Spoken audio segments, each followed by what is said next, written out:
What's going on, good people? Rich here. School in the building. Literally, what's happening? Hey everybody, it's your girl Ray P. Welcome back to another episode of the Culture Garden podcast with Rich School and Ray. Yeah, hey man, it's all good. We all worked it out, man. How's everybody feeling today? I'm safe and I have what I need.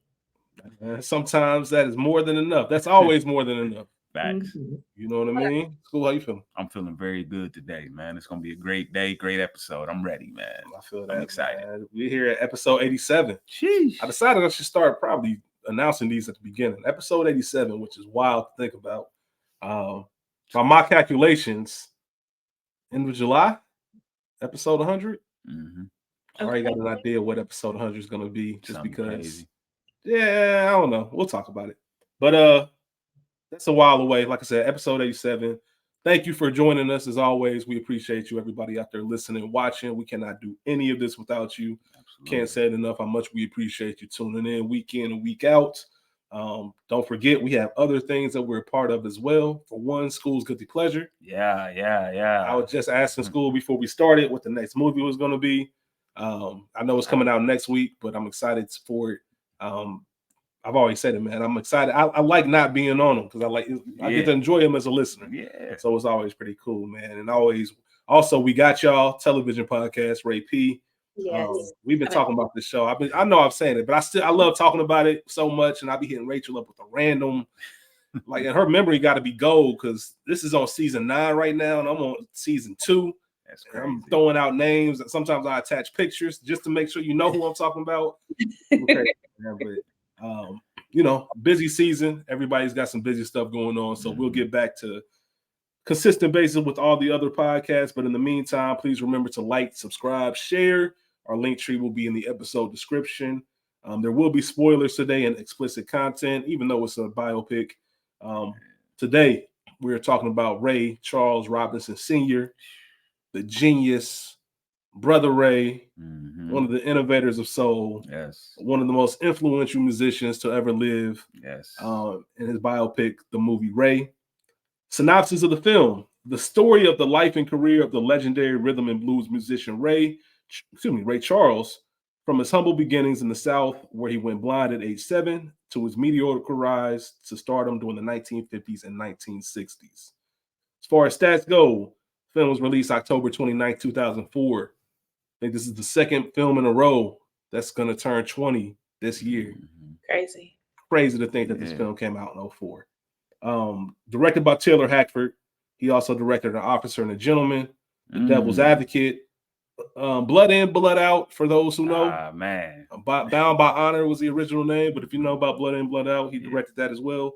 Story written by Taylor Hackford and James L. White. Screenplay also written by James L. White. Had a budget of an estimated $40 million, made $123.9 million at the box office, $20 million opening weekend, and it opened at number 2 behind The Grudge and 1 spot ahead of Saw. Not the most ideal landing spot opening this up Halloween weekend. Yeah. With all the horror films coming out, but still open up number 2. And it's not on any streaming sites right now, but you will have to buy or rent it.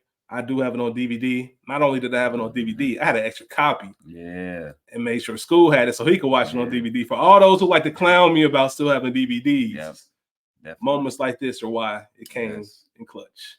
I love it. You know what? This is a random thought that I just had when you gave me the date it was dropped. Makes me think that was for Oscar season, like fourth quarter, last quarter, to get to slide it in there for Oscar season. Yeah, you would think that they would. I don't know when the cutoff date is. I don't know if it's actually at the end of the year or before that. You would think it'd be like a November movie. Like I'm thinking about, I don't know, certain movies that come out. Like Ali dropped on Christmas. Like I got you. So I think that would have just been better as a holiday movie. But either way, it did. I mean, it wasn't.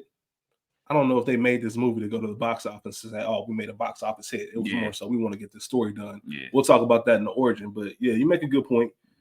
School. This is your week to pick. Yes. What made you want to go with Ray? First off, shout out to Beyonce. That's random, but that's actually why I chose this. I know Beyonce Cowboy Carter dropped, and everyone's giving her love for touching country music. And for me, Ray Charles is one of the first artists, especially like Black artists, that I ever heard conquer country music. So with that going on and stuff like that, I was like, you know what? It'd be nice to talk about Ray Charles. And of course, the acting in this movie, phenomenal. Yeah. So, I love that. So I actually was going to make that maybe not very, very same point, but very similar about my excitement to do Ray. Yes. Yeah, I could tell by the gift in the group chat that you was hyped to do Ray. Yeah. And it did come in the perfect timing, and it's funny the country elements in this film and of Ray Charles' life. When they brought up, you have to immediately, because of right now, think of Beyonce and Cowboy Carter, and what she's doing. And I know Rachel, you and every other member of the Beehive have been going crazy over the album because it is good quality music. It is. Yeah. So excited to talk about Ray today. As far as awards go, there were 55 nominations with 53 wins. That's insane. We won't go through all of them. Of course, Jamie Foxx, School just mentioned it. The acting in this film is incredible. Like, incredible. I have a question for you guys later on when we get to like the origin and first experiences. Okay. But Jamie Foxx, he swept the Big Five. For those who don't know, the best actor for the Academy Awards, Golden Globes, BAFTA, Screen Actors Guild, and Critics' Choice. Those 5 awards, he won Best Actor. He was only the second actor to do that as far as sweeping them. Also, he was only the 3rd person nominated for the Best Acting twice at the same Academy Awards. So he was nominated for Best Actor for Ray and Best Supporting for Collateral. Yes. He dominated 04 on the acting tip. He definitely did. It was nominated for 6 Academy Awards, like we mentioned. It won for Best Achievement in Sound Mixing and, of course, Best Performance by an Actor in a Leading Role. One of the best acceptance speeches. I don't know if you guys remember his acceptance speech, but I loved every moment of it. If you don't remember it, it's on YouTube. Might put it in the episode description, just a quick link, but I really loved his acceptance speech and talking about his grandmother, his first acting coach and things like that. For the culture, of course, won a BET Award, Best Actor and Best Actress for Jamie Foxx and Regina King. For the Golden Globes, Best Actor, we mentioned that. It also won 2 Grammys for Compilation Soundtrack and Best Score Soundtrack. NAACP Image Awards. It was a winner for Outstanding Motion Picture, Outstanding Actor, Jamie Foxx, Outstanding Actress, Kerry Washington, Outstanding Supporting Actress, Regina King, and Clifton Powell was nominated as well. And lastly, Culture Garden favorite, Black Reel Awards. Jamie Foxx won for Best Actor. Sharon Warren, who played Ray's mom, she won for Best Supporting Actress and Best Breakthrough, which I wanted to look at the category. And I did enjoy her. There was something about her in this film. I didn't know if they used enough of her to, I don't know, make me think of awards. But no knock on her. I just thought it was an interesting choice. Yeah, I like that Breakthrough supporting Breakthrough. Interesting. Breakthrough. Yeah, great point, Rachel. Great Breakthrough makes sense. Best Supporting seemed like a stretch. I got to look that up. I'm going to look that up, and we'll talk about it next week maybe for a second. And it also won Best Original Score and Best Film. We'll get into the cast. Jamie Foxx is Ray Charles. Regina King is Marjorie Hendricks. Kerry Washington is Della B. Robinson. Clifton Powell is Jeff Brown. Harry Lennox is Joe Adams. Bokeem, Rachel's favorite, Bokeem Woodbine is Fathead Newman. Ingenue Ellis Taylor as Mary Ann Fisher. She was only going by Ingenue Ellis back then. Lorenz Tate as Quincy Jones. Richard Schiff as Jerry Wexler. Terrence Howard as Gosky McGee. Wendell Pierce as Wilbur Brassfield. Thomas Jefferson Bird as Jimmy. May he R.I.P. Sharon Warren as Aretha Robinson and C.J. Sanders as a young Ray Robinson. That is just a powerhouse of a cast, especially when you're talking about the Ray Charles biopic in 2004. Yeah. My goodness, what a cast. Rachel, I got to start with you.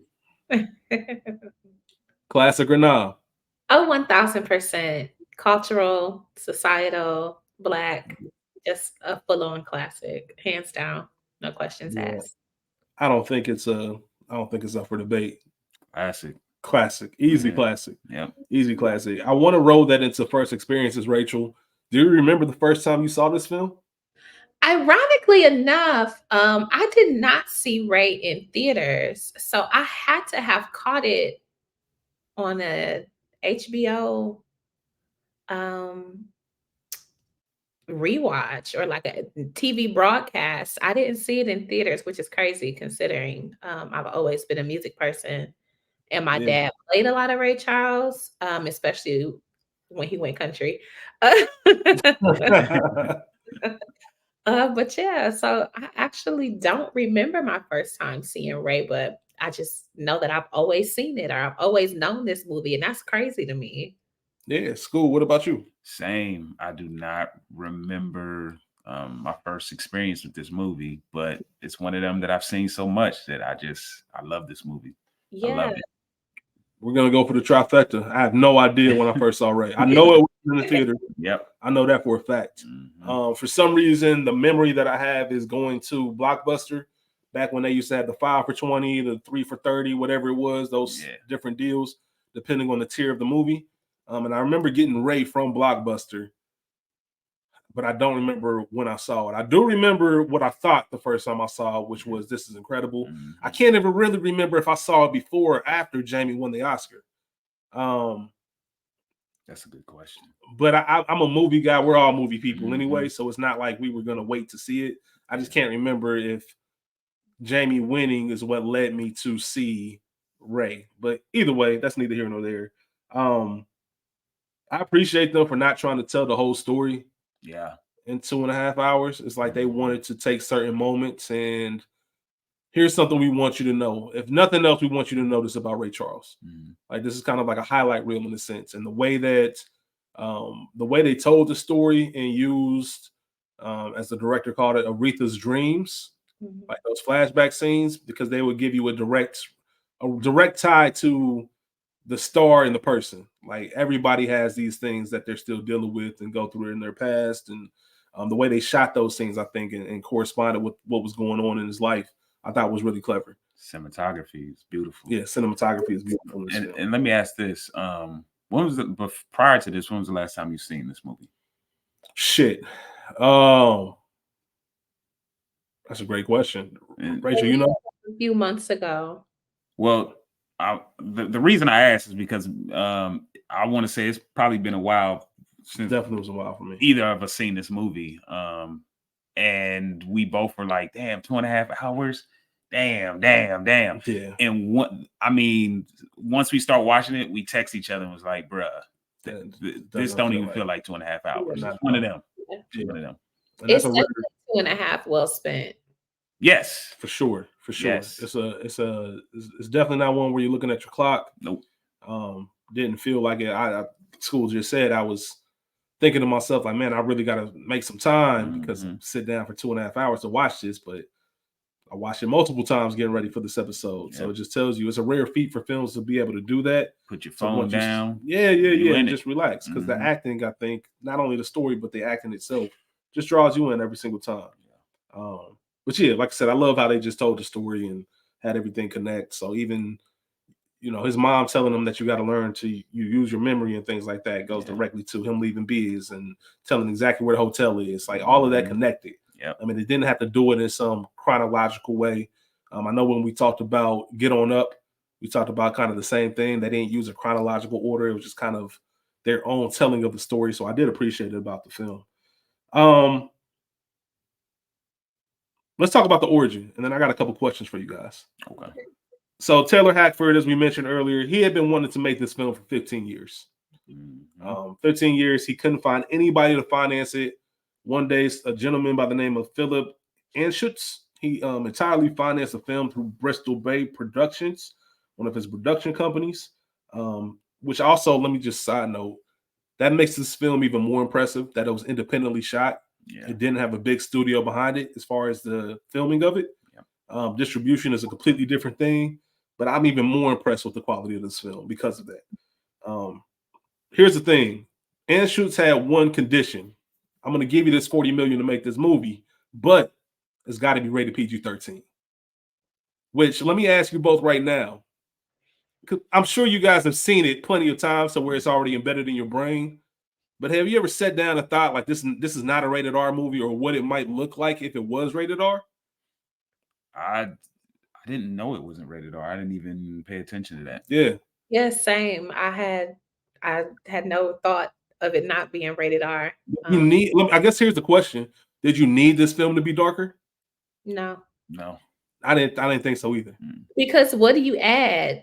Some more drugs, some vivid sex, some cussing. Right. I mean, it wasn't. Yeah. Marjorie was cussing that nigga out. So yeah. That's it. What do you need to make it rougher? Some more trauma? Yeah. Agreed.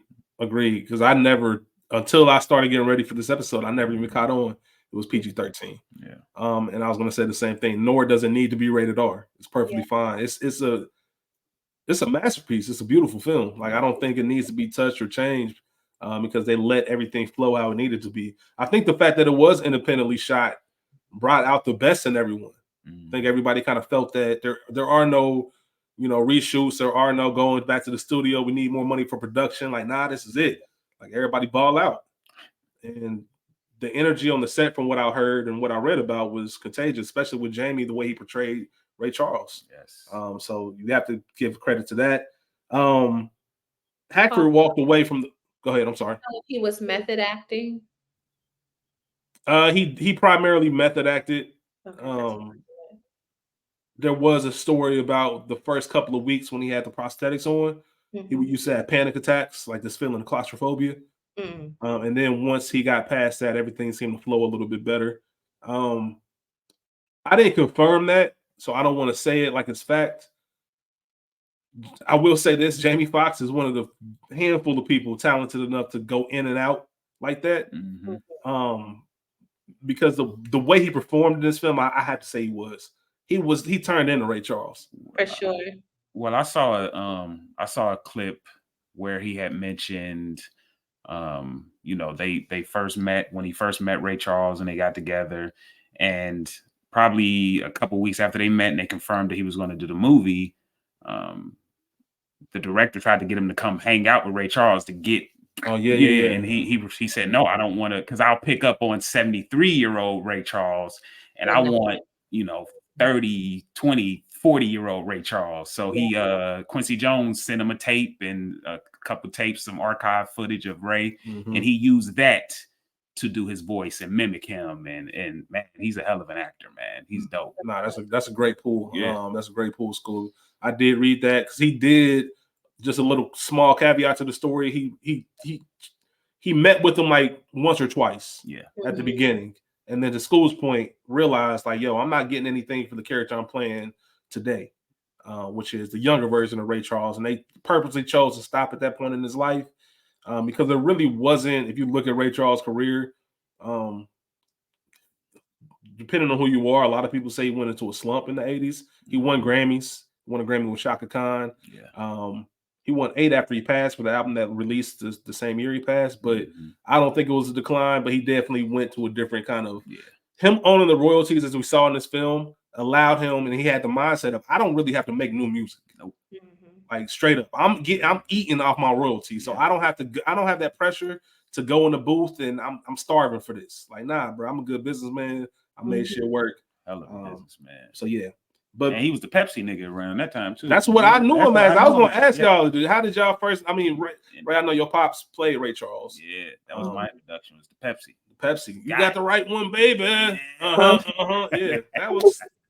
And consider the iconic Cosby Show episode. Yes, of course. Singing. Of course. Cliff's parents. Yeah, with the whole baby. Yeah. I don't, if we ever made a list of just iconic TV moments. That's on there. It's top 3 for sure. It's top 3 for sure. That's still to this day. Still iconic. Cosby Show's turning 40 years old. I know that's divisive, but we do have a conversation set up around a documentary that came out about Cosby that I think can implement the show and everything that goes around it. So I'm looking forward to having that later on this year, but just brought that up since we talked about Ray Charles. Taylor Hackford, the director, talked about the PG-13 thing. He walked away from this film 5 times because he was unlike us and said, I need to make this rated R. Like I need to, if I want to tell Ray Charles' story, I'm going to go all in. It was actually Ray Charles and Ahmet Erdogan, if I'm saying his last name right. We saw him in the film as well. They're the ones that went to Hackford and say, yo, we really want you to make this movie. Since it was a personal request, he said, all right, I'll do it with the PG-13 rating. Ray Charles was given a Braille copy of the script beforehand just to kind of make approval. There were only a couple things that he didn't like. The first one was, I think an original draft had him reluctantly wanting to learn piano when that wasn't true at all. Like once he saw it, just like the film, he fell in love with it. We'll talk about the gentleman who actually that was in that scene. And then also there was a scene where he resented and wanted removed him getting Margie or teaching her how to shoot up. Yeah. Like he said, that's not what happened and it wasn't because of that. Also, Margie, it says her reason for death was undisclosed. I know the film says she overdosed, but I don't know how accurate that is. Yeah. I also don't know how accurate my research is. So take that for what you may. Verify your own, as I suggest everybody do anyway. After Hackford got the financing and he shot the film, Universal came on the scene to distribute the film. One of the main reasons that they distributed it is because one of the top executives, he used to hitchhike to Ray Charles shows. So he felt like, I'm a fan. Like, of course, I'm going to finance the budget. So it's always about who you know. Some guy just happened to see your shows and hitchhike back in the day and got geeked as hell. Said, hell yeah, we'll distribute this movie. Of course, they won an Oscar for it. So shout out to them. There's always that sentimental effect with anything. And Jamie, we talked about it, Jamie and the 73-year-old. So, Rachel, is this the best biopic performance of all time? Oh, I've got some names if you need them. 3, for sure. Oh, it might be. Because what's better? What's love got to do with it? The Temptations is close, but it's not. It's different. Like a 5. It's different. Ooh. As a unit, they kind of are, but it's different. I'm gonna say yes, just because I think that it was hard after this movie not seeing Jamie as Ray Charles, for me at least. Even considering the popularity of Get Down, Girl, Go Ahead, Get Down. Gold Digger. Gold Digger. Which came off of the back of this. And then Georgia with he and Ludacris came off the back of this, you know? And we've said it, if we've said it once, we've said it 10,000 times that his performance was out of this world. So I'm gonna have to say it's definitely top 2. It might be number 1. The only thing close for me is What's Love Got to Do with It, as far as just the commitment to the performance. For who? Angela? Yeah. Okay. School. I'm going, this is it. Obviously, you guys didn't know I was going to ask that question, so it's been in my head for a couple of days. And I keep coming back to yes, it is. Like I looked at the list, I've tried to find the movies. It is. There are some that I want to name just to make sure that we acknowledge it and maybe we're not overblowing it. I think even with these names, I still think Jamie's the best, but maybe there's something closer that we're not considering. So I'm gonna name a few. I'm gonna name just some overall, and I'm gonna name some within the culture. Obviously overall, but specifically within the culture that also rank in that performance. So Julia Roberts, Aaron Brockovich. I don't know when the last time anybody seen Aaron Brockovich, but I really liked her in that movie. I'm gonna say hell no. Aaron Brockovich came out and said that ain't even her for real. So yeah, that's what I was gonna say. He didn't like it, so I'm cool. Fair. What about Rami Malek? Freddie Mercury. That's good. Freddie Mercury. Oh, and I see a little silhouette of a kind. He was phenomenal. He was good. Yeah, he was good. Cillian Murphy. That's recent. Oppenheimer. I don't know enough about Oppenheimer himself because the one thing about playing a biopic, and this is what separates Jamie from me, is the mannerisms. He literally turned into that person. Yeah, and it helps that they resembled each other. It's almost Bohemian Rhapsody. Sorry, that was the movie. Yes, Bohemian Rhapsody. Thank you. It's almost like on a much, much, much, much, much smaller scale. It's more so the thought I had when I saw it. Remember in Straight Outta Compton, there was a moment in Straight Outta Compton when O'Shea Jackson Jr. made a face, Mhm. and you like, damn, that's Ice That's Cube. Mhm. Yeah. Obviously, they're related. That's father son. Yeah. Take that feeling and multiply it times 100, and that's Mhm. what I felt watching Jamie. Like it's Yeah. just damn, For that's Ray Charles. That's Ray Charles. For sure. And I think, and not to knock O'Shea Jackson Jr., because I actually do like him as an actor. If you have Apple TV Plus, go watch Swagger, even though it's canceled now, but still very good. Him portraying his father, I don't want to say it's easy, but you have a lifetime of not just Mhm. learning those mannerisms, but also probably embodying them yourself. So am Yeah. I acting like my dad, or is this how I too would react to this, Yeah. or I That's a just good know point. that this is what it is. And I think now I'm thinking to your point of the Clark sisters movie, Kiera Sheard played her mother, Karen Clark Sheard.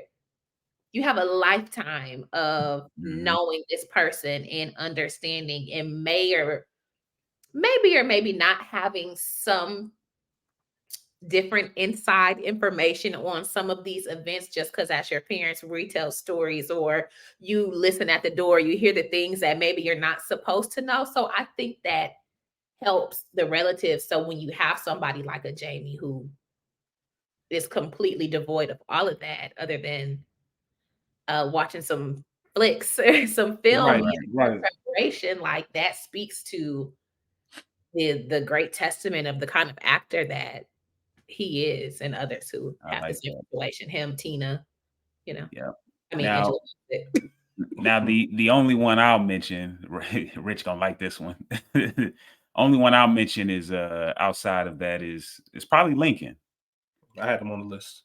Lincoln is Daniel Day Lewis as Lincoln. as Lincoln, and I only say that one because it's kind of the opposite of what you saying, Ray. Is Daniel Day Lewis is playing Abraham Lincoln, but we don't have any voice recordings. Yeah. All we really is going off, all he's really able to go off of is history books and what they say this man looks like, or excuse me, his mannerisms and things of that nature. You know what I'm saying? And he embodied it to me. Like if I was to picture Lincoln, he had it. He had it. Yeah, Daniel Day Lewis is out this world when it comes to the acting. Yeah. A lot of people got him as the GOAT. That same thing I said about Jamie, as far as winning all 5, he's the only person to do it twice. Mhm. So yeah, Daniel Day Lewis is incredible. Only other ones I had really written down, Leonardo DiCaprio, Wolf of Wall Street. Yeah, I think that was That's an good. incredible performance. Jordan Belfort. As far as the culture goes, not on the same plane, but I got to mention it. Will Smith is Ali. I think that needs to be discussed. Angela Bassett and Lawrence Fishburne, but mostly Angela Bassett. Yeah. And what's love got to do with it? And you got Denzel Washington twice as Malcolm Reuben X. Carter and Malcolm X. Malcolm X, Yeah, Reuben I don't Carter think and he Malcolm gets X. enough Malcolm credit. X is the one that Denzel's Malcolm X is the one that makes me think like, and Angela Bassett. Those are the two that make me think like, damn, is Jamie clear cut number one? Mhm. I still give it to him, but those are damn close. Yeah. I think his performance for the Hurricane is super underrated. Oh yeah, absolutely. He should have. Remember, there was the Oscars snub that Yep. year. A lot of people had like everybody thought that was his year. They say he got snubbed. One day we might have revisionist history and go back and look at all that. But yeah, we have to.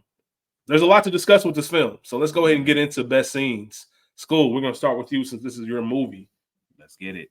I'm just gonna start off with the opening scene. Obviously, well, the opening scene of him, going traveling, and we see off rip that Ray Charles is blind, but he's no idiot. As soon as the guy, the gentleman who's running the bus comes up to him and talks that smack, he automatically is like, "Oh, I was in Normandy, and this is a effective a direct hit from war," And I thought that was brilliant on his end. So we see what type of guy he is. He's very smart. Yeah, for sure. Right, P? For sure. Yeah. Sorry. I somewhere in the airport today, I deleted all of my notes. So I had them like piecemealed. Okay. get back together. So I'm gonna fast forward it just a bit, but I did have that intro as well with Ray scheming, and then just getting to that country um performance and just we're learning kind of who he is and all of that. So I've got us getting up to Seattle with Garcia Marlene and Ray checking the shit out of them. This is Yeah. see the intro, we know that he's a schemer or at least has a mouthpiece. Like he's not a dummy, even though he's handicapped, he's not an invalid. You know what I'm saying? He has his wits Right. about him. And again, shout out to his mother because she didn't raise no fool. You know, she made sure he was straight. And so to the point where I know that you're taking advantage of me. And I let it slide as long as I could. I got my ducks in a row without you. And now I'm coming for your ass in the house, in the dark. Straight up. Frying up chicken. Oh hell, frying up chicken. And again, shout out to young Lorenz Tate, or young Quincy Jones. Man, For being there and really seeing who Ray was, you know what I'm saying, and sliding for him. absolutely. Absolutely.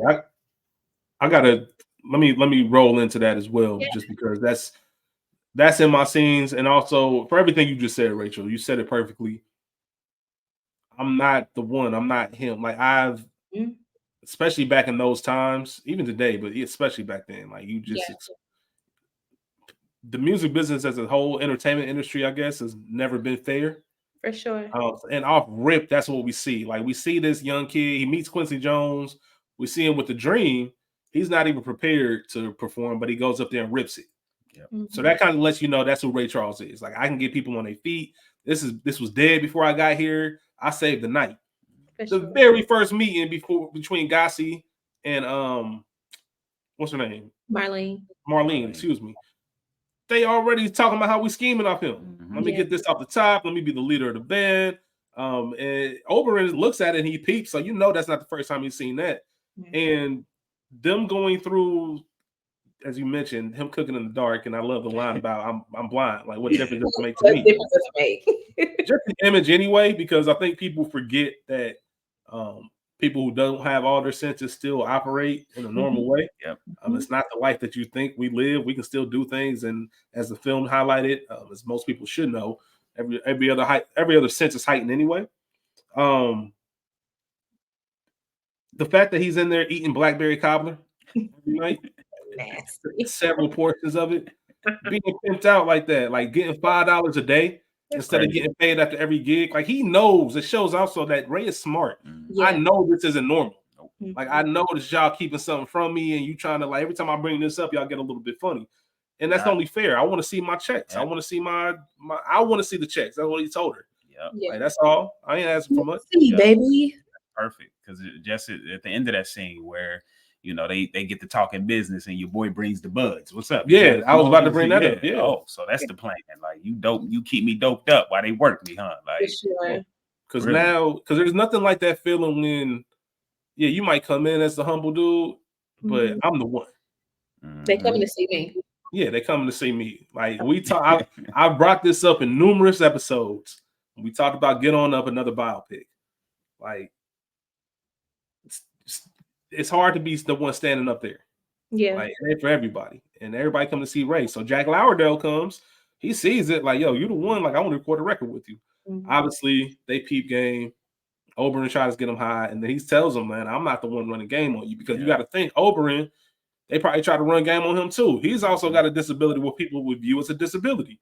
So I think that's part of the reason he even told Ray and tried to look out, because look, you different. Like you really one of them ones. Yeah. And I'm not about to let them run game on you. They've been ripping off you from the top, and you way too talented for that. For From all accounts that I can tell, you a pretty decent human too. Like I don't see nothing of why you shouldn't be like, and I'm Oberyn's probably been thinking, I've seen this play over and over and over again, and like, nah, man, they're doing you dirty. And not only that, shit, like she told him, you gonna wind up back in the circus or whatever. Like, that could be true, and I don't want that, but I at least want better for you, brother. Let help you get out of here. and let it be said, I mentioned it a few moments ago. That's the entertainment industry. Plenty of people who have full sight hearing, everything have been played in the same manner. Facts. So that's just kind of how things work. If they can get a hold of your money and hold something from you, that's what they're gonna do. Yep. But yeah, I love the way he held that back too. Like I want to hear you. I want to hear what y'all say. He mentioned it later in the movie being country dumb. Mhm. Like I want to hear what y'all say about this. Y'all gonna feed me lies. What was the quote? Which one? Something to catch a thief. Oh, scratch a lie. Scratch a lie, catch a thief. Catch a thief. Yeah. Yep. Like, all right, bet. I just wanted to make sure I knew for sure y'all was playing. Man, y'all are. I already got the money in my hand. I was intent to talk to you about that. Didn't get to talking. Hey, straight up. Get the talking. Yeah, man. Shout out to that, man. School, your next scene.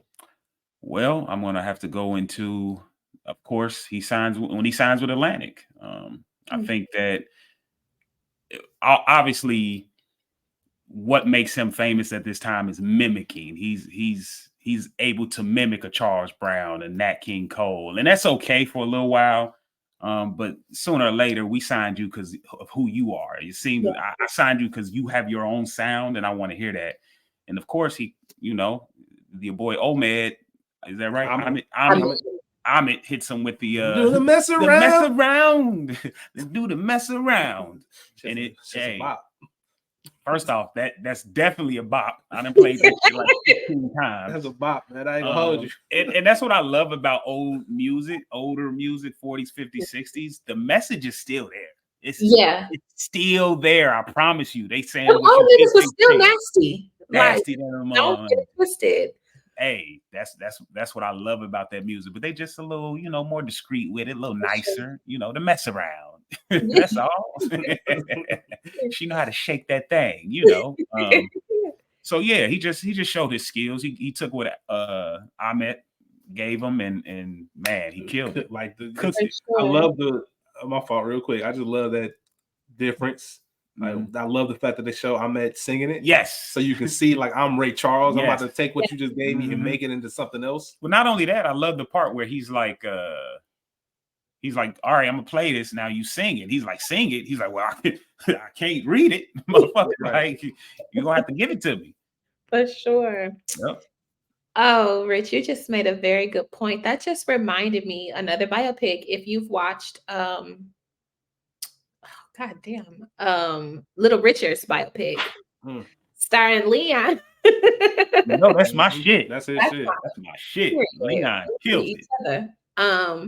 That reminded me of the scene where Pat Boone is stealing Richard's songs, and there is the scenes are juxtaposed against each other with Richard singing it and making it almost impossible to duplicate, and Pat Boone trying to keep up. It reminded me that, obviously on the inverse of a different kind of way, but it immediately that image immediately came to mind.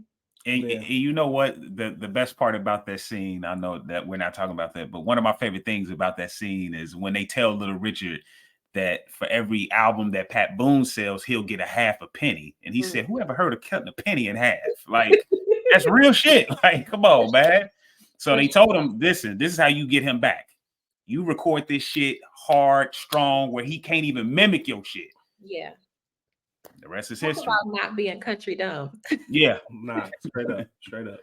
Okay, I am going to back us up just a little bit. Real quick, Rachel, before you back us up, because I might have something before you. So if you do, I'm gonna say something, and then we'll kind of flow from there. I just had to mention that scene that we talked about earlier when Ray left. One of the funniest moments when Ray left the house and with Quincy Jones and stuff like that. One of the funniest moments was like, hey, Gotti came out like, we'll make a new plan. Yeah, the new deal. You lay the pipe now. You lay the pipe now. Yeah, man, I'm not fucking with y'all, man. Fuck you. But yeah, where are you going with this, Ray? I am going back to the flashback of young Ray learning the piano. I swear, bro. Yep. That's my exact scene. Go ahead. I love that. The fun fact about me, I had a keyboard and I could play do, re, mi like nobody's business. I thought I was gonna write songs and play the piano. I just love that one because y'all know by now I love music. But just that childlike curiosity that he has, because again, at this point, he can still see, when he starts to learn. So just seeing him be mentored and have that childlike adoration for this machine that becomes how you live, how you make your money, how you survive. And everybody who I know who not just plays an instrument, but really, really play, like it is Yep. an extension of them. And we see that with Ray. So I just love that, just to shout out young people. Put y'all kids in music lessons. Music matters. Shout out to VH1. Nah, Rachel, we on the same exact page when it comes to that. Everything you just said, it's like you took my notes. Because there is the reason I love that scene, even though it's just a small scene, almost like a throw-in. It did want to pay homage to Wiley Pittman. That's who that person was. Wiley Pittman owned that drugstore, and the other half of it was a juke joint that they would have. He taught Ray how to play, and just that community, the way Wiley looks at him, and like I see this kid paying attention to me play this piano, instead of just telling him to shoo off or find something to do. Like, come over here, like learn this. Yep. And I don't know, there's something about teaching, especially teaching young kids, young Black kids, and pouring into things that they're curious about. For sure. That just warms my heart, really. For sure. And it's just a beautiful thing to see. And could you imagine if he was shooed away, like how the world would have been robbed of a Ray Charles? Crazy. All it takes is one incident where he just like, you know what, fuck this. But it also was in him. Like the real Ray Charles said, like, once I was 7 and Wiley Pittman showed me how to play, like I was a part of it. To what you just said, Rachel, it was a part of me.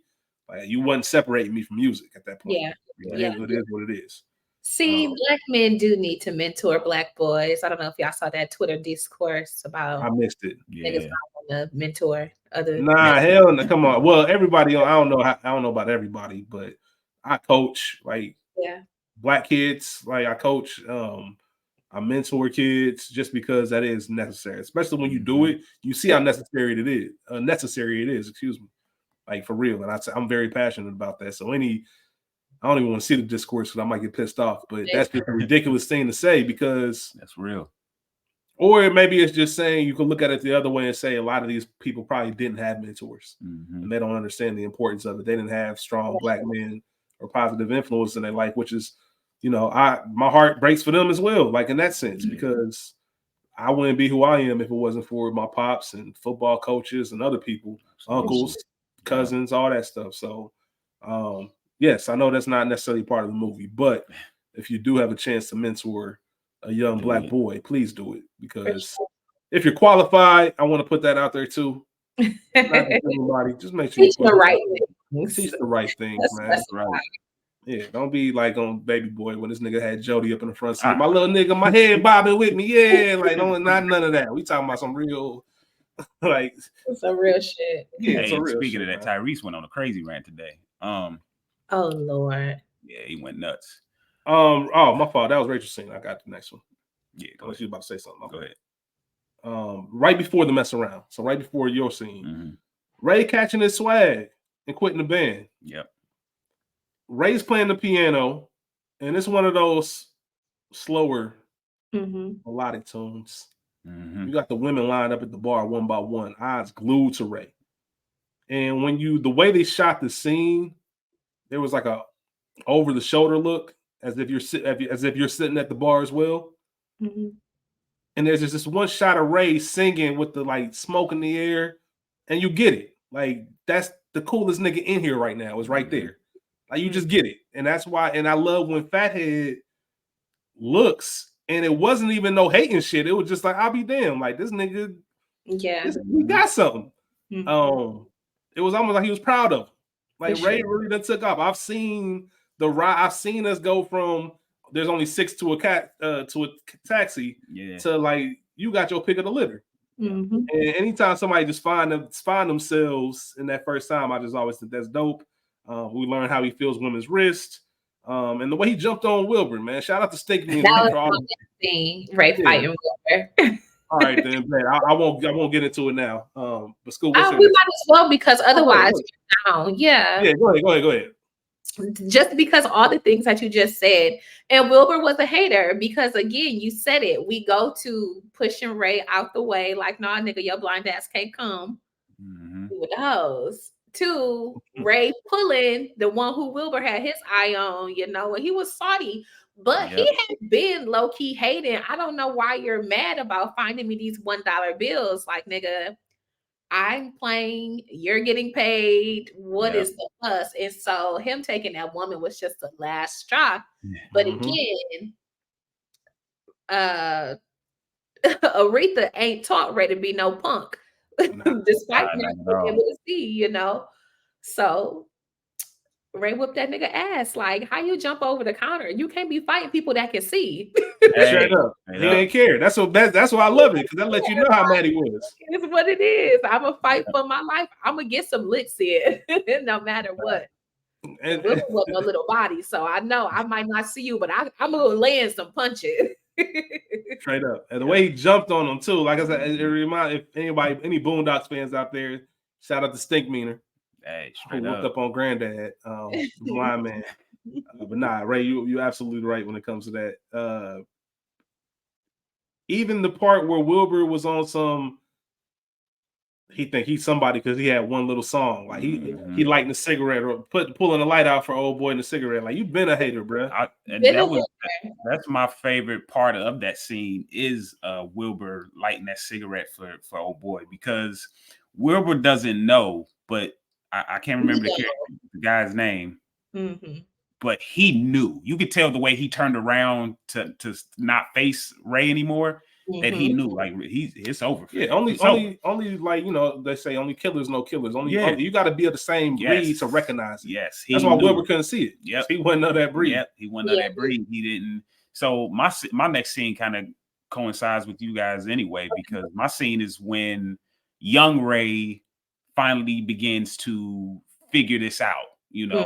He's on the ground, he's crying for his mom, he's looking for her, and then he slowly calms down and realizes, his mom told him that third time it's over for you. Like, right, even if I'm here, I'm not here.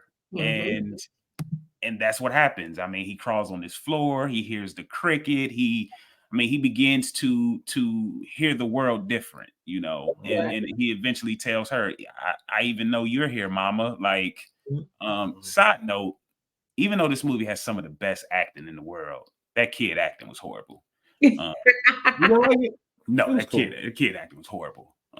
But yeah, other than that, all that shit. Anyway. One thing I did want to point out, my fault, just in the last thing we were talking about, I mentioned this at the beginning when I talked about Taylor Hackford and the way he shot this movie, the way he told this story, should I say. I love that scene when we talked about Ray jumping on Wilbur for one thing in particular. Wilbur gave him the right amount of money. Yeah. Like, so those Aretha's dreams, as they call them, those are so essential because it lets you know why this is so important. Like, he's used to people playing them. We saw it with the country band. Yeah, we saw it with the country band. So now it makes sense. It's kind of connecting those dots. Like, all right, he ain't just jumping on him just because he said something about his music. He really think he's trying to play him. This is what he's used to. Yeah. But Ray, what's your next scene? I've got Ray meeting B and the hummingbird on their first little date. Just because it was so sweet, and it's our intro to Della B. And shout out to Kerry Washington, because I think this is maybe one of my favorite performances from her. I'm not mad at that. Yeah, I think it is. We don't get a lot of the forever memed facial expressions that he's made in later performances. I think that this called for a little more range. I'm not mad at her thick Southern accent. Like, I think that I think I'm gonna put this as one of my top 2 favorite performances. What's the other one? Do you know? I have to think. I'm gonna have to think. So it might be number 1. I don't know. Really good. She was really. I just want to say, she was really good, and I think I love my wife. I knew he was gonna say that. She was really good in that movie.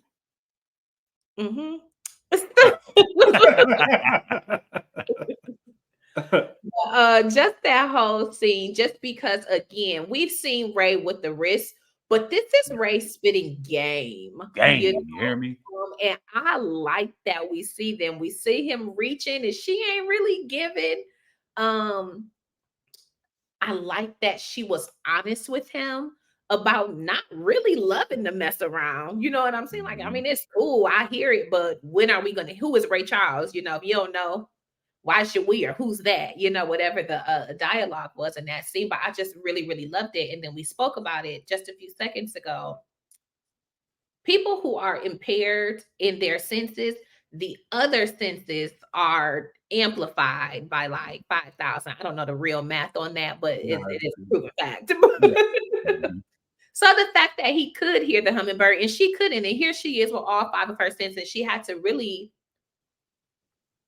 Channel in. Yeah. relax, channel, and for real, trust him. And I think when you do that, it sets a good foundation on kind of who and what your relationship with this person will look like. And again, despite running game, despite being blind, he walks her. He is still a gentleman. He is still like a man's man. He walks her home, has a wherewithal to, while in conversation, to be counting the steps, to understand what it is that he needs to be doing. And just like a nigga, I'm still trying to come in. Like, Mhm. it's the preacher. Straight up. Hey, he said, I got a soul that needs saving, huh? So that needs saving out here. I just love that because I'm a fool for a good mouthpiece. So shout out to that whole scene. Shout out. Listen, I just want to. There's nothing like great acting, but to be a great actor and to still have that comedic timing, Yeah, there's moments in this movie that shouldn't be funny that for are sure. hilarious thanks to Jamie Foxx and his comedic efforts. So shout out to that. And I just that part reminded me of that. Like he was fooling. Yeah. For sure. This scene, obviously the hummingbird part, I think was everybody remembers it. Yeah. But it also does something else for the movie. It answers that question of anybody who might ask the question of, because obviously it's Ray Charles. Mhm. If you need to know why these women, to take away the Ray Charles part of it, take away the music part of it. If you need to know why these women are clamoring over this man who has, who's blind, who has a visual impairment. You know, people talk about people dating people with handicap. Mhm. They didn't directly discuss it, and they didn't need to because they had this scene. I don't care who you are. Mhm. If you can talk like that, Yeah, you can make a woman laugh like that, smile like that, no matter what you got going on. sure. Women ain't looking at none of the other shit. Like, I'll fuck with you because you, and it's probably even more impressive that you did take, like Rachel said, you took the time, you had the wherewithal to be engaged. We talking about his mom, Mhm. stuff that she taught him growing up, Yeah, deep stuff, not surface level. Like, what do you Yeah. like to eat? What's your favorite color? We talking about some deep stuff, and I still know where I need to go, how I need to get back, all of that. Like you said, Ray, I'm still trying to get in. Like, I'm gonna spit my game to get in there too, and hit her with the straight up. You got me thinking about my life, girl. Mhm. You got me thinking about my life. I want to see you when I get back. 2 weeks, I'm pulling up. Like, Mhm. what's up? Put that pressure on her ASAP. Ain't no questions. I'm coming to see about you. And another good thing about that scene was he told her, that was you who sang tenor on that one joint, wasn't it? And Yeah. he's like, how did you spot me out of that? Like, come on, I hear how you I see. hear how you see, baby. That boy was spitting. He was spitting game, man. Like anybody, I don't care who you are. Yeah. You spitting that type of talk, like nigga got a chance. Listen, I'm telling you. it's a reason why when he showed up 3 weeks, a week late, she was on his ass. Like it's been 3 weeks. Yeah, I've been waiting. Like this extra week, that wasn't in the plan. But I ain't even got time to be mad right now because I've been at you. Mhm. period. Um, That was my next scene too. Him coming back at week 3. Yeah. go ahead. It's been 2 weeks now, baby. It's been 3. And the pastor's in Dallas till Monday. Mhm. I'm gonna let you win today. You know, I couldn't be forward and let you win that first night. Now 3 weeks later, because have y'all spoken? You know, this is the 50s. Yeah. Mhm. Y'all ain't on no fucking long distance calls. So Fact. you just been waiting with bated breath and anticipation for this nigga to come through. And now he's back. Hoping that I'm home when you show up. Yep. Yeah. Shout out to that. So yeah, they have a beautiful night together. And then, you know, he starts playing I Got a Woman, inspired by her. And she tell him, like, you got to stop this. Well, no, that's the Mhm. other thing. But basically, you have to stop this. This is gospel music. You can't do that. And so now we think about where music, R&B, and country have come. Yep. They're all derivatives of gospel music. And even now, the artists will still get pushback for blending the genres, but your influence is your influence. And what's in you got to come out. So I just love that. And she was honest again. She was honest with how she felt about what he was doing. And she benefits because she became his wife, but she's not like Jerry Wexler or Ahmed. Like, I don't benefit from being a yes person. Like, I'm gonna tell you, I don't really fuck with this. Mhm. Hey man, shout out to the Southern Tones. It must be It Jesus. must be Jesus. Um, I swear, Rachel, I think we all clicking today because school and myself, school brought that point up. Mhm. Everything you said verbatim to me Mhm. right before, just in regards to the Yep. music and just where we are now and how everybody was doing that. And specifically, he mentioned how people still get pushed back to it to this day. Yep. So literally, we just had that convo and you brought that up. So that's kind of crazy. My next scene is B finding out Ray's using drugs because it's like a turn and a flip in the movie almost where Mhm. we just talked about charming Ray is, and he's likable. He's even likable throughout the entire film. Even on his But yeah, this is yeah. You find that out. You just see it straight up. You never want to see that part of somebody, Yeah. especially when all you've been seeing is good, and it's like, damn, it is there. Like you do have that in you, and Yep. he's hiding it. He's avoiding the question. He snaps on her, man. Like I don't got to do a damn thing. Like I ain't got like you ain't about to tell me shit.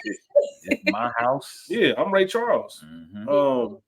Like I said, the turning point of how we view him, and that leads right into the next scene with Marianne, played by Aunjanue Ellis.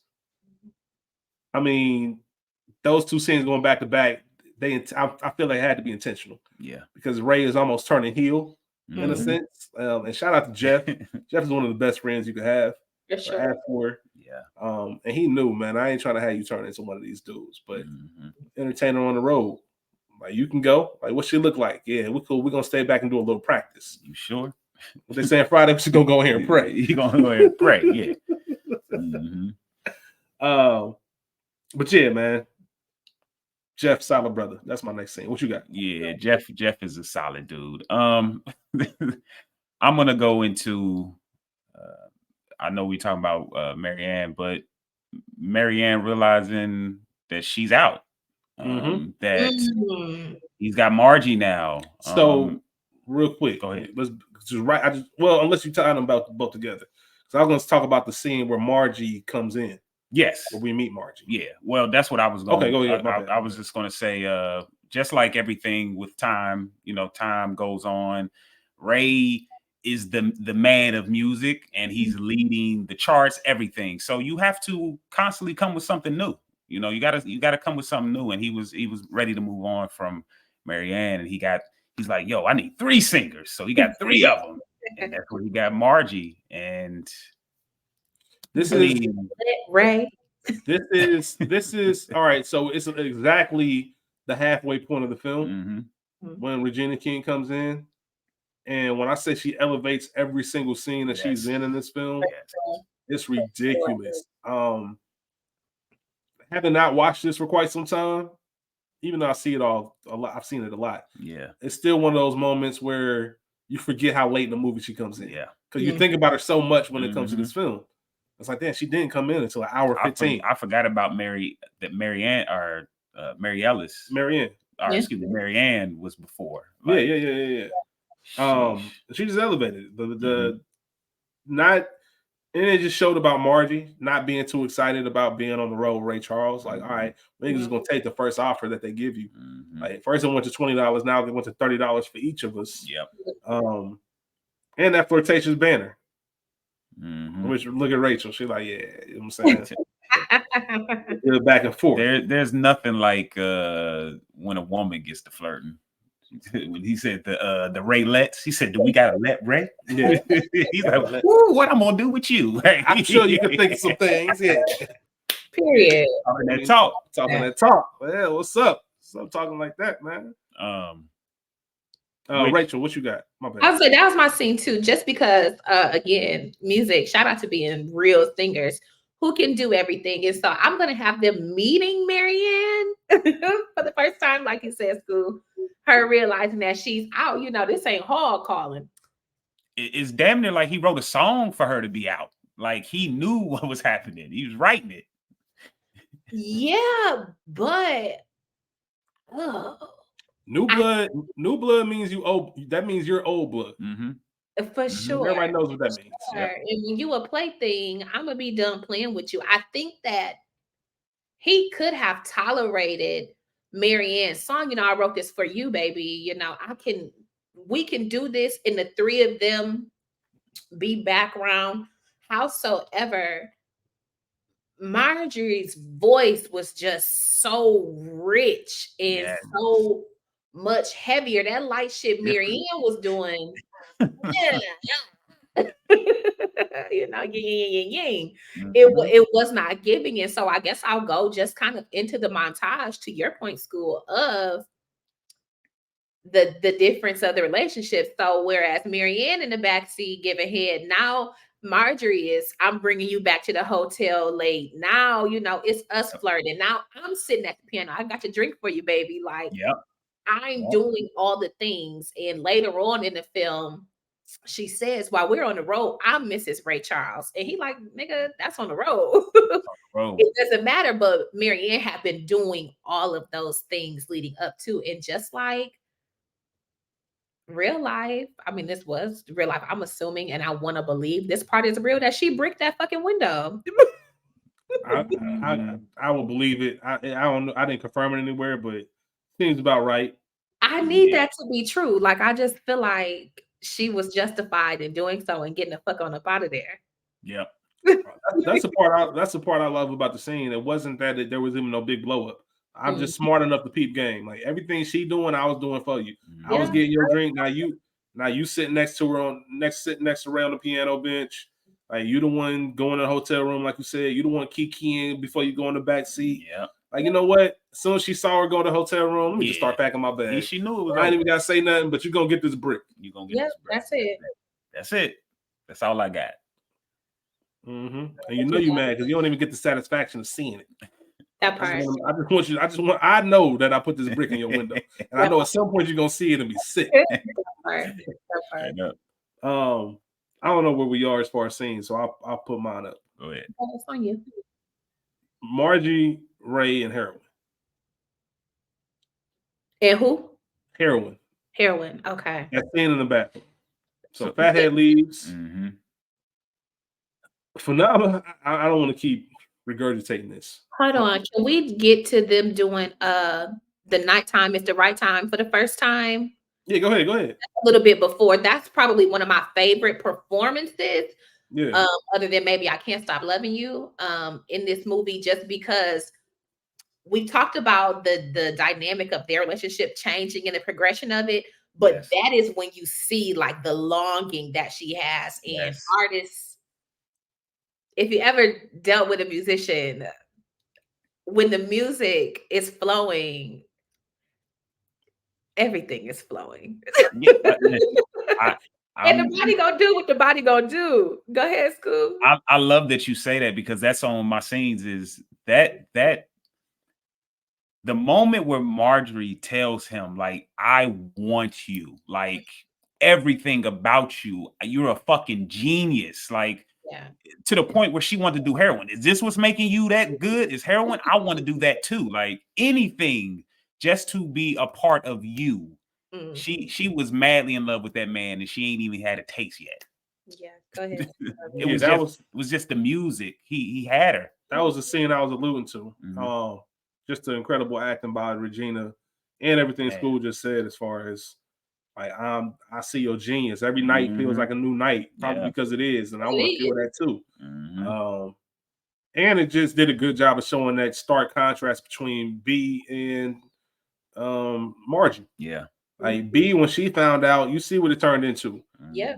Margie looked at it and said, if this makes me closer to you, I want it. I want it.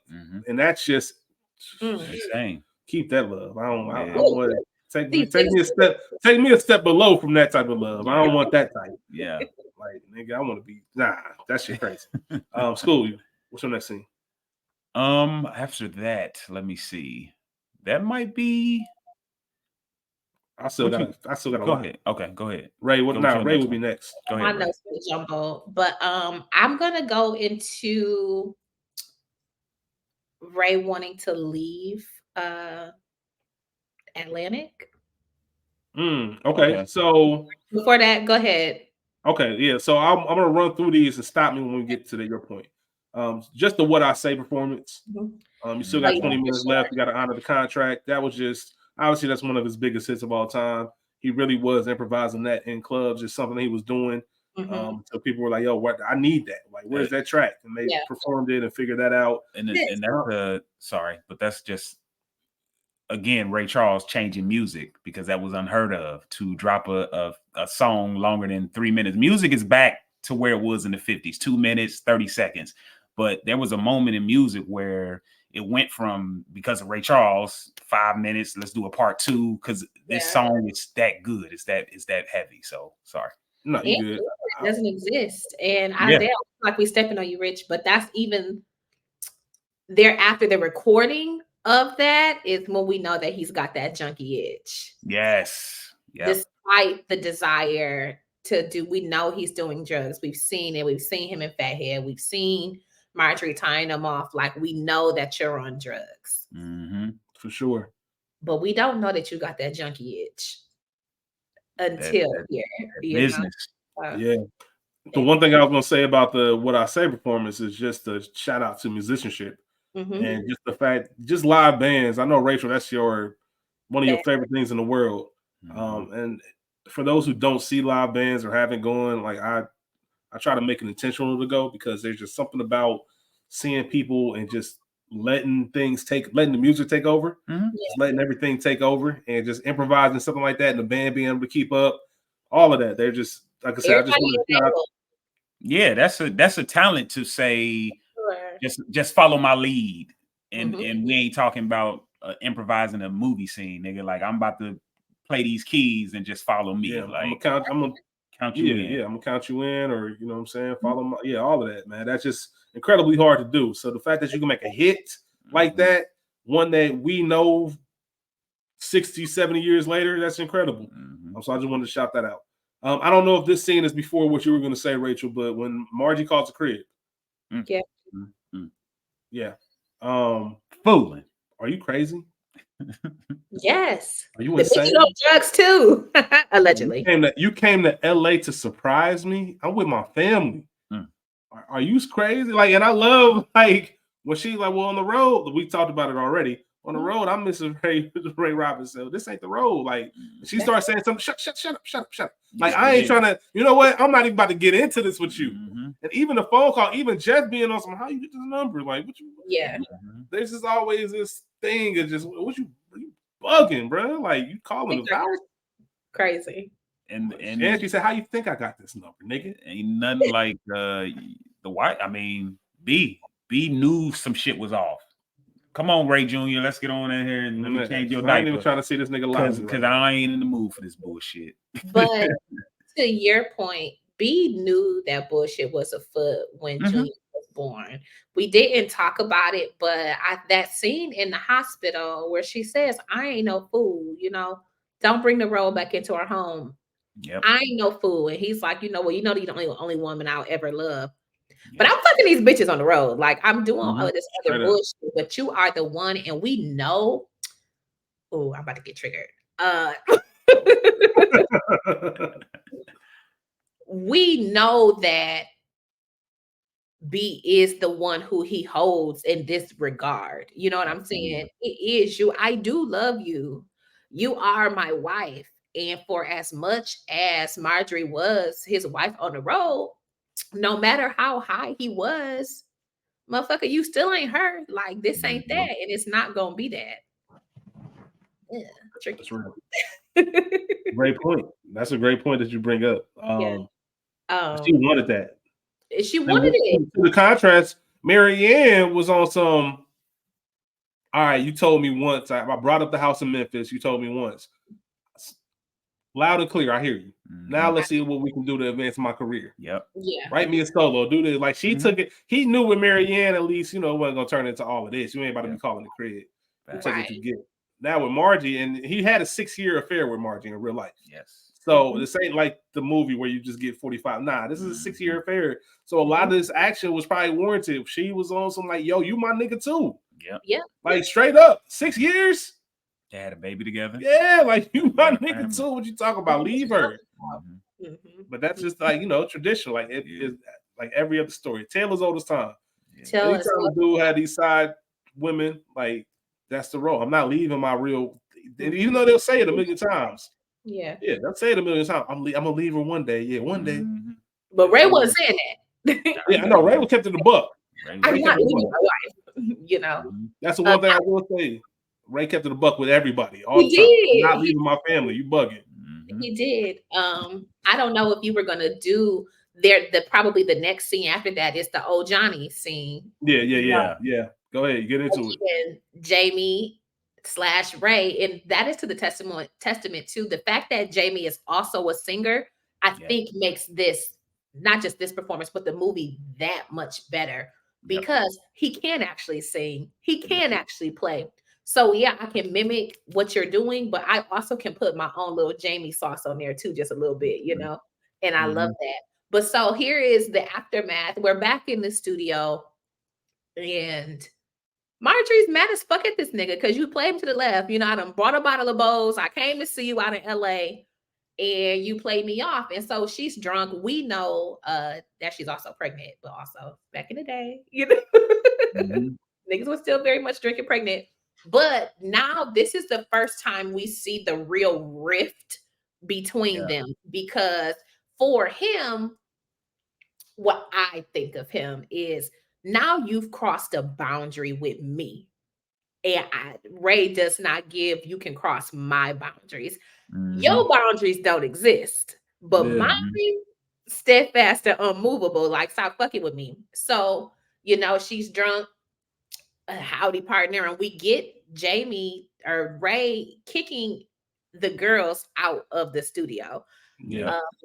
She called him a cold motherfucker, like again, PG-13. Like she really was getting at that nigga. So what more could we have asked for in regards to that? But to the talent level of Ray Charles, he ends up doing not just the lead vocal, his performance, and then he does the soprano, alto, and tenor for the background girls to make up. All I need you to do is go out and find me a old Johnny girl to give me this one line, and we're gonna see that. I'll believe it. And it's crazy enough because even that song,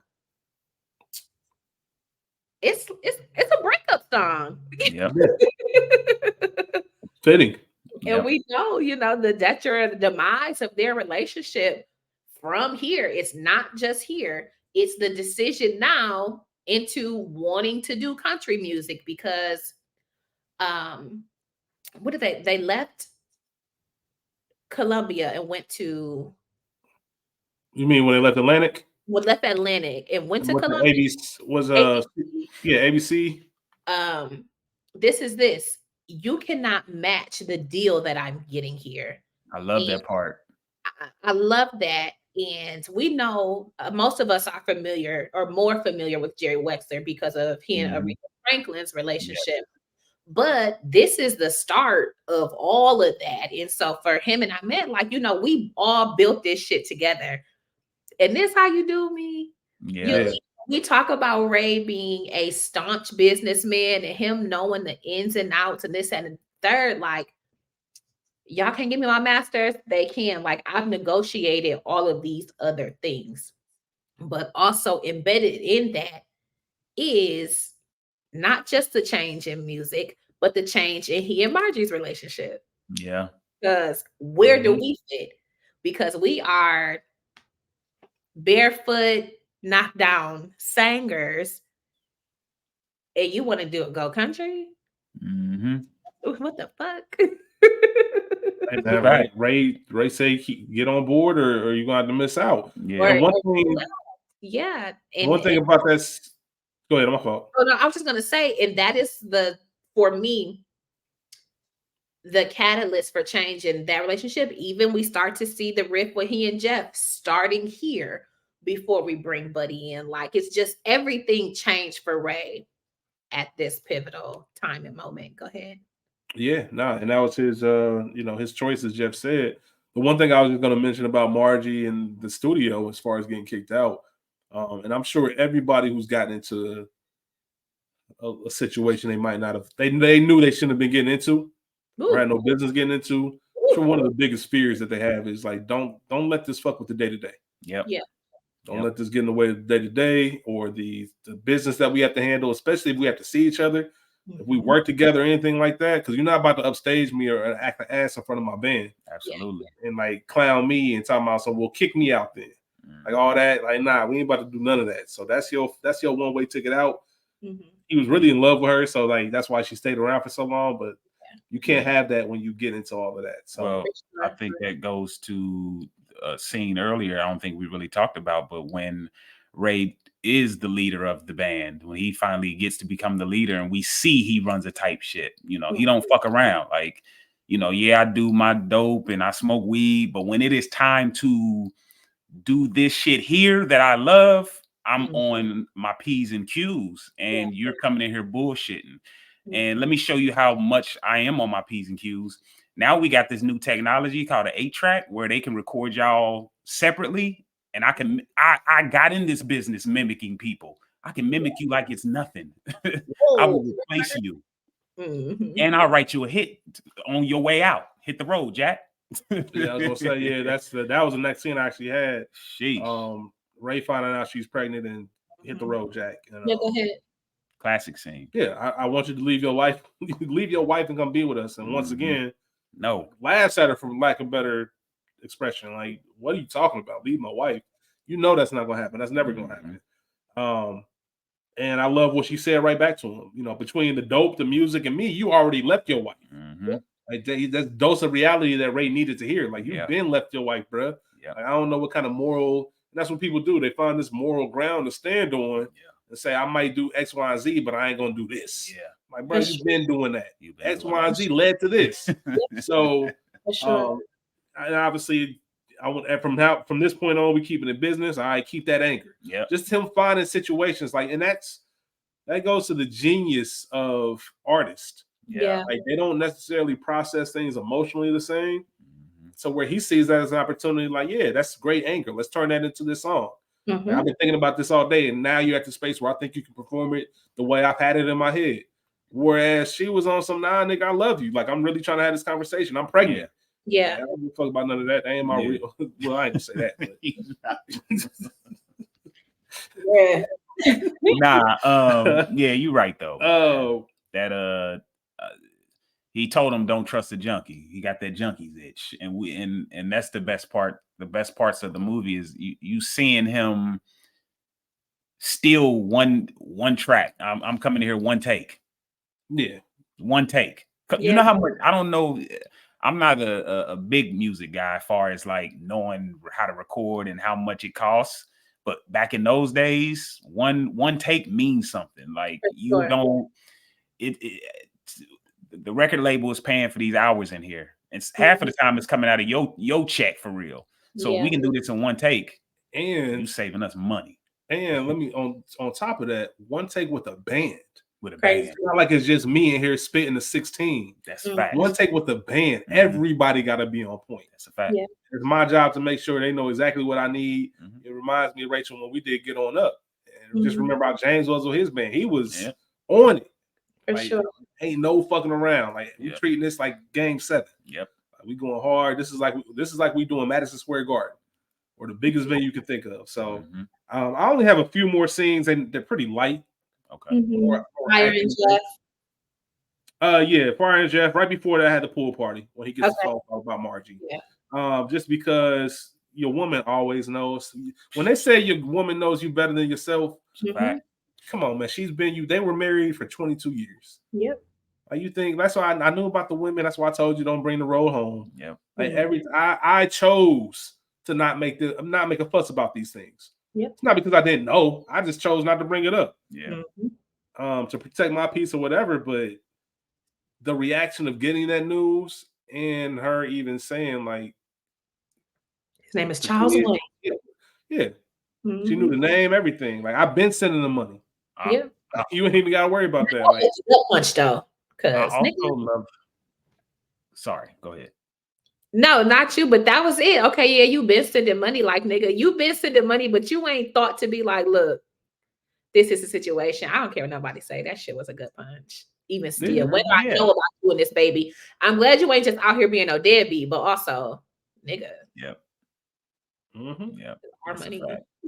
And I also love this. I mean, it is a sad scene, but I also love the fact that he doesn't know really to close the door.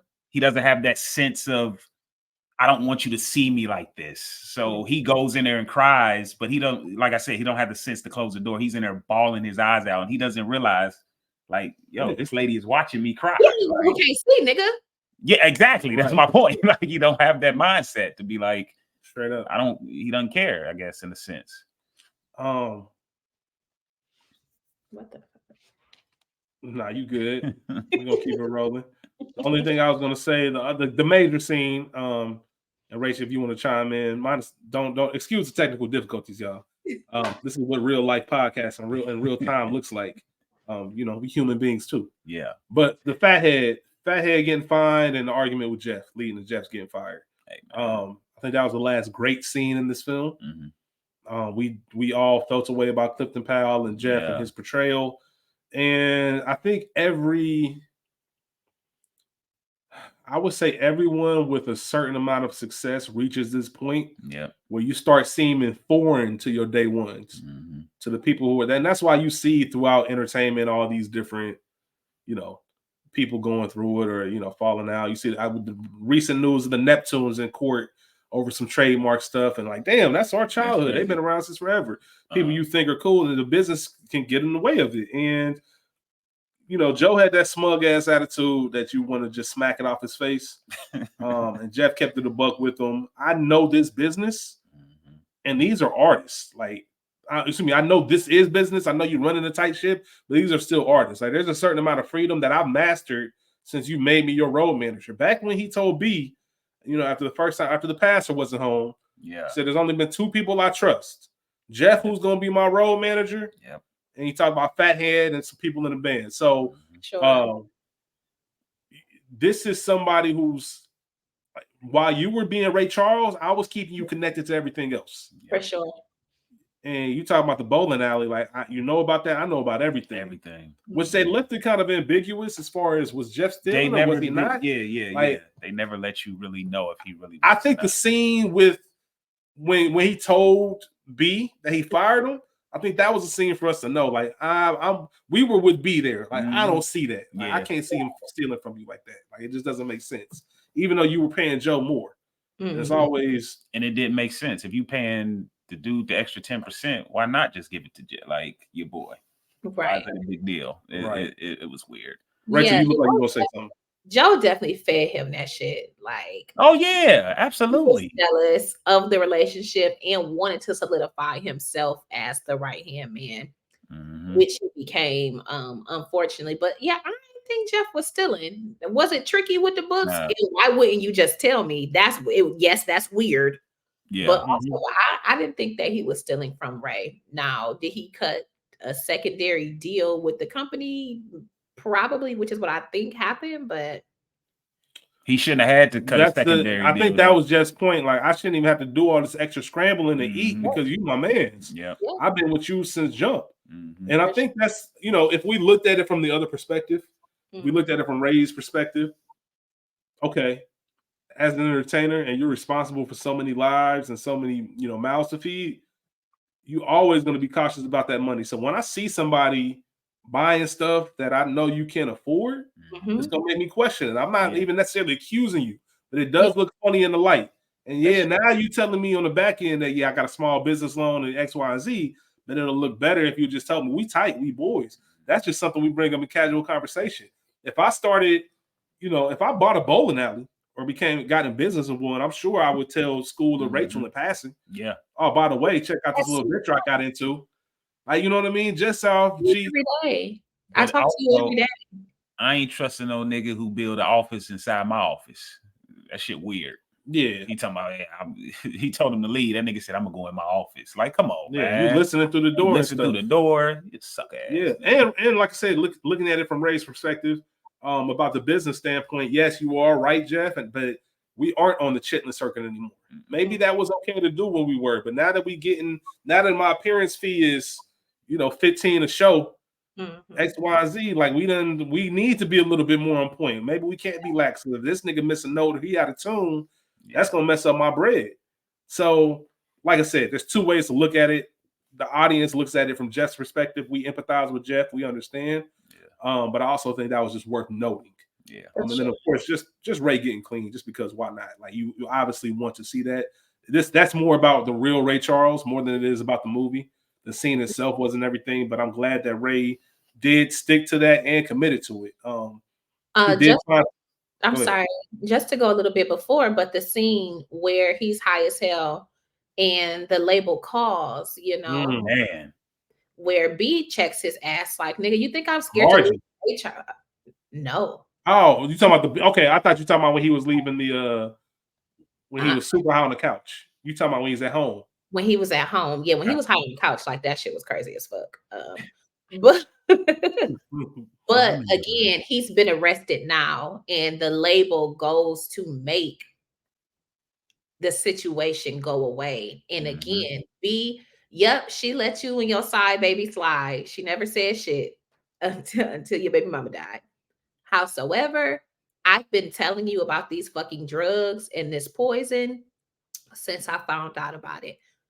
And again, everybody is just tiptoeing around it. They know you got that junkie itch. You're a fucking crackhead, despite making beautiful music. I'm telling you, they're going to take even that from you. You don't cut this shit out.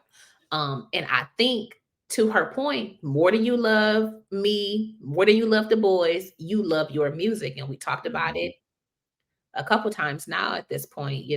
When you are a real musician in that capacity, it is an extension of yourself. And so they were going to take that. And so the label made that shit go away.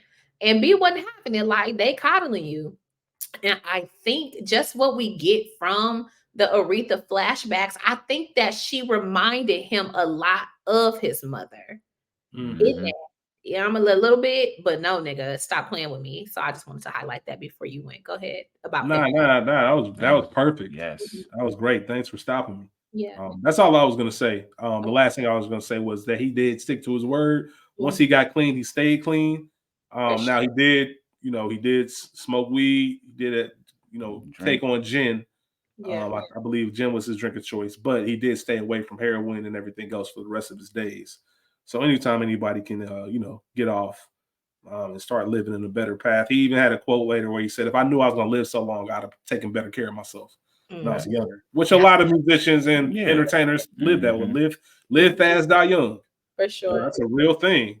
These are the best of my days. I'm gonna make the most of them. And it's a 27 club for a reason.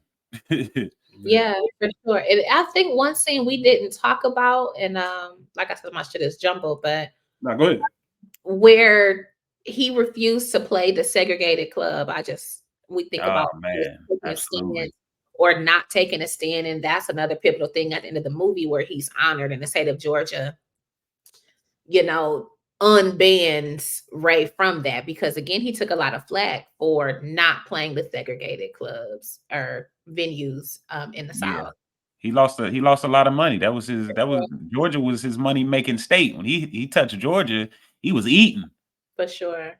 Well, I was gonna bring that up just because we have a section where we talk about reality versus the film. That everything happened. It wasn't a protest. It was a telegram, I believe, that he ended up not doing the Jim Crow crowd. And Quincy, when we see that scene where Quincy talks to him and tells him he's not doing Jim Crow anymore, we see it kind of like the prelude to it. But he never was banned from the state of Georgia. In real life, they added that to the movie. So part of the ending of the film is not as factual because he never was banned. He did get honored. He was honored and made that the state song, but there was never no lifting of the ban because he was never banned to begin with. Got So I it. did just want to shout that out to everybody else. But yeah, as far as scenes go, that's all I really had. Did anybody else have anything? I'm done. Okay, No. cool. I knew we were gonna have a lot of them. This is one Yeah. where you can find something to discuss in every scene of this film. Yep. For sure. Best quotes. School, you got any? I only really have one. It's when Ahmed is going to tell him, I got something to tell you, and I hope you don't take it wrong. And he tells him, well, give it to me right then. Straight up. I love that scene. Straight up. But that's it for me. Ray P. Just to add that your slip is hanging to the end of that. Yeah. Scratch alive, find a thief. I don't care what you call me as long as my name is on the record. Seeing that much, death ain't natural. You think the preacher let me in? Tell him there's a soul out here that needs saving. I'm gonna make it do what it do, baby. You don't taste poison, it kills people, and I ain't no fool. Go ahead. You said, I'm gonna say the one you didn't say, Rachel. Where's the preacher and his wife? They in Dallas till Monday. Well, hallelujah. When Ray first met Margie, that scene. Let me go ahead and say yes before you talk me out my draws. And then one of the just slick, like you said it earlier, but just Jamie's comedic timing. Yeah. Ray, my whole family's in Texas. That's why we moving to LA. Yeah. And then the funniest line of the movie to me, silly as hell. We don't play no boogie woogie. Hey. Straight up, man. We ain't playing no boogie woogie. Play no boogie woogie. That's just a funny ass. That dude was perfect for that role because he looked. I believed him. Like he probably had trouble after this film convincing people that he wasn't racist. But yeah, we don't play no boogie woogie. It's crazy. I know I'm talking shit. You know. Scene Stealer. Who we got? Ray P. This is like an ensemble cast. Could I go Terrence Howard? Is staying away from the big star. I mean, I guess it's star. Could I go Lorenz Tate?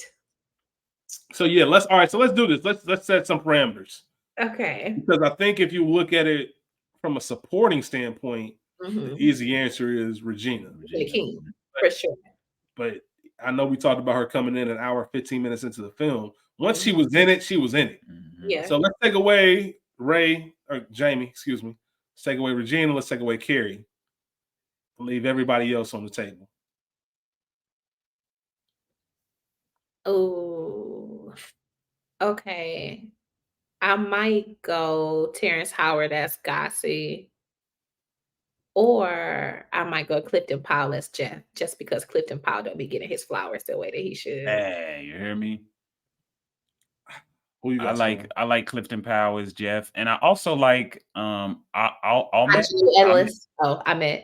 I really enjoyed him, especially they had a hell of a relationship. But when Ray made that deal with was it ABC? Yeah. When he made that deal with ABC. And he told him, like, I'm proud of you. Like, I can't offer you that. And that was in the 60s. That's a hell of a deal. 75 cents on every dollar. And I get my royalties. So pretty much all I got to do is make 2 or 3 more bangers. And we know who I am. Yeah. And I'm set for life. So like you said, the 80s, 90s, shit, I'm eating. I'm chilling. Straight up. For real. Straight up. I'm going Clifton Powell. Okay. A lot of the reason is because of what Rachel said. I don't even know if we talked about him enough in this episode, but his performance, especially from what we've talked about Clifton Powell on this podcast. He's the reason the pod exists. Yeah, you see him, Menace to Society, stuff like that, but not a dramatic role. This is much different than talking about him as Pinky. Yeah. So him being able to shine in this way in a big movie, an Oscar-nominated movie. I think he was the 4th lead, 4th on call list, and performed every single time. Yep. Like I shout out to him. But I will say, if I were to give it to somebody with less screen time, I really enjoyed Bokeem in this film. For sure. He's the character I would say that I wish I had more screen time of. If I had 1 or 2 more Bokeem scenes, I would have enjoyed it. I didn't need it, but it would have been enjoyable to have. Yeah, yeah. So we love that.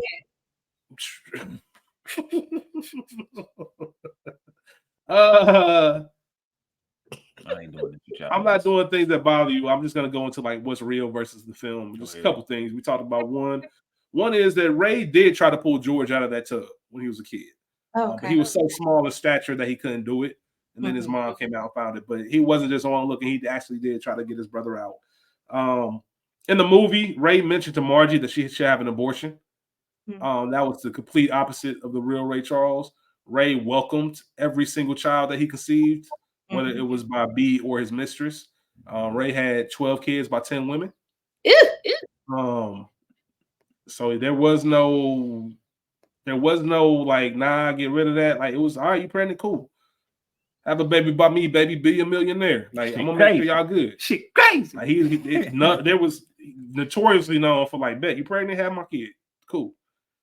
And I ain't hiding it. Everybody gonna know. Ain't no sneak babies. I bet you 3 of them ain't his. Go ahead though. You never know, man. They wasn't doing a test like that back then. Sound like he didn't care. And then I already mentioned about the Jim Crow and how everything played out with that scene. There was no ban. Come see about me. There was a come see about me light when he showed up 3 weeks late. Maybe is that a light version? No, because you're a week late. A week late. You said what, Ray? I was expecting you. Right. Any actors from The Wire? Yes. Yeah. 2 actors from The Wire. You know, I'm geeked about this category. I haven't had anybody in a while, but we have Robert Wisdom, who played Jack I can't talk today. Jack Lauderdale. He played Howard Bunny Colvin in The Wire. So all y'all that know him, Amsterdam, you know exactly what I mean. We also have Wendell Pierce as Wilbur Brassfield hating ass. Wendell Pierce, you know, he's the band manager, but he also played Bunk. Detective William Bunk Moreland in The Wire. So 2 legendary Wire characters. Absolutely. You get 2 of them here. Soundtrack is Ray Charles. Come on, say less. Wouldn't let that happen to me. It's Ray's life. Yeah. Like, there was nothing that was crazy that stood out. As far as trivia goes, nothing really. I think we went over it. This is one of those things with it being a biopic. I would tell people to look into Ray's life. Yeah. There was a book that came out, I think, in 1978. Autobiography, I can't remember. But if you want to, just look up Ray's life. You'll find a lot more information. A lot of this stuff happened. Some of it was dramatized, but it wasn't too far off from his real life. The only big trivia thing that I'm not even going to mention it because it's not even worth it. I don't want to mess up anybody's vision. It's the same trivia that's a part of every movie, every Black movie. This role was originally offered to Denzel. Can't even. I don't know. You said what? Can't even see it. That's what I'm saying. That's why I didn't want to bring it up because he was made for this role. Yep. Even his resemblance, even Ray Charles, you know, the individual. He talked about in the movie how he could mimic anything. And Jamie Foxx, as we know, can mimic anybody. He's one of the best impressionists that I've ever seen. Yep. So the fact that he just picked up on picked up on Ray, and just like I said, the mannerisms, everything. Can't say enough about this film, the acting in this film, just the way it still holds up 20 years later. Phenomenal piece of work. Kudos, hats off to everybody involved. It was definitely a pleasure talking about Ray with y'all today, man. I had a lot of fun with this one. But before we get out of here, we get to the part of the episode where we rate the film. The average viewer rates Ray 7.7 out of 10. School, too high, too low, just right. Damn. I'm gonna say just right.